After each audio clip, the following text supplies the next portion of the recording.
There are three demands of silver that will drive silver to untold heights over the next decade. These demands will rise dramatically just as it becomes apparent the supply of silver becomes scarce. The confluence of these two forces will destroy the quadrillion-dollar empire of lies and the current debt war paradigm. I will show that these three demands occur at various stages, and the final stage is being set for the most dramatic rise in price we have ever seen. The first demand is industrial demand. First and foremost, silver is being used as an industrial metal. Silver is the indispensable metal. Next to oil, silver is the most widely used commodity ever, as it has over 10,000 uses. As technology progresses and expands, silver's usefulness will explode even further.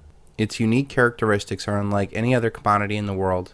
It is the most reflective of all metals, the greatest conductor of both heat and electricity, strongly resists corrosion and oxidation, second most malleable and ductile metal next to gold, and it has recently been discovered to be a very effective antimicrobial and bacterial metal, and is now even being used in the war against cancer. Silver is generally used in small quantities, and its unique characteristics make it irreplaceable. This makes its price inelastic. All commodities have a self-correcting price mechanism except for silver. If a commodity's price rises too high, demand drops off as people seek substitutes, or supply rises to meet demand, thus lowering the price. This mechanism does not exist with silver.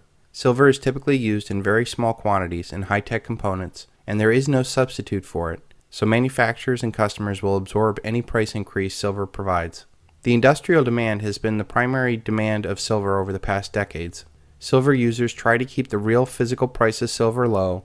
When coupled with the drawdown of billions of ounces of silver stockpiles over the years, this has been relatively an easy task. The industrial demand of silver is physical, but we will see that the industrial participants want to keep the silver price low so as to make more money on their value-added goods. This demand is growing and inelastic to price, which provides a very strong base for the next demand to put some more fuel on the fire. The next demand is the growing investment demand. This demand has almost been dead for the past generation of investors. This demand has a Jekyll and Hyde component to it. It has a paper trader component to it that simply wants a horse to bet on. These investors are primarily Anglo-American institutional investors and tend to want the silver price lower. But what they really want is to get big swings in the market. They trade anywhere from 40 to 1,000 paper ounces of silver for every real physical ounce in the market, and they only usually take about 3% of the real physical off the market when it is traded.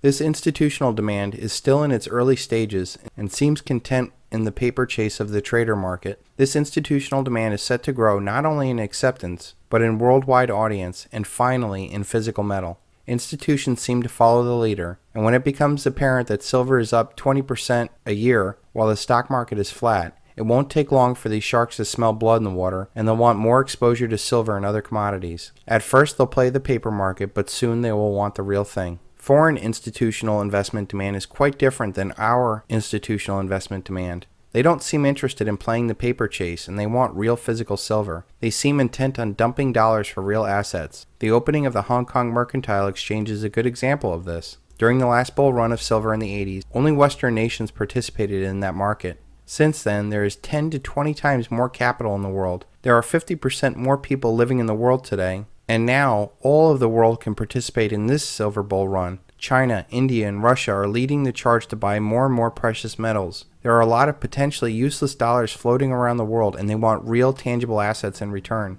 This type of foreign institutional investment demand wants higher prices and has the potential for backing the final demand, which will catapult silver into the stratosphere. The final investment demand is private investors. These investors typically want physical and only dabble in the paper trader market. These investors buy and hold, and they differentiate themselves from the other demands that specifically want a higher price for their investment. They plan on dumping their toxic paper assets and getting real physical assets outside of the paper chase. These investors are like ants, constantly taking food off the table and storing it for a rainy day. This demand is joining the industrial demand and taking real physical metal off of the market. But unlike the industrial users, the investment demand of private investors strictly want higher prices. The final and completely absent demand in this world is monetary demand. Silver has absolutely no monetary demand in the world. It is used in things and invested for protection against inflation, but nowhere in the world can you just buy things with it. I believe that with the mathematically inevitable collapse of the worldwide currencies, this new monetary demand will push silver through the sky. Some countries or local communities will monetize silver, and as history has shown, money goes to where it's most appreciated.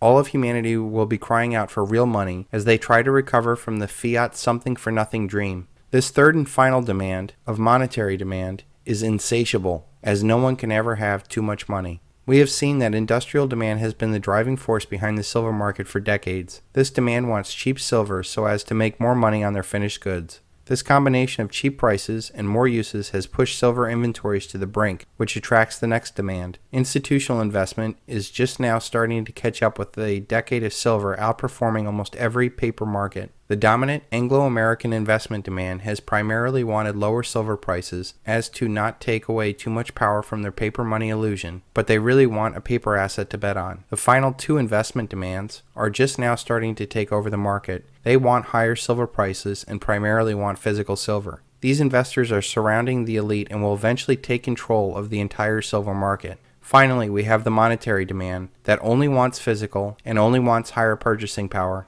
The foreign institutional investors and the individual investors will be more than happy to take their physical silver and spend it wherever monetary demand is most appreciated.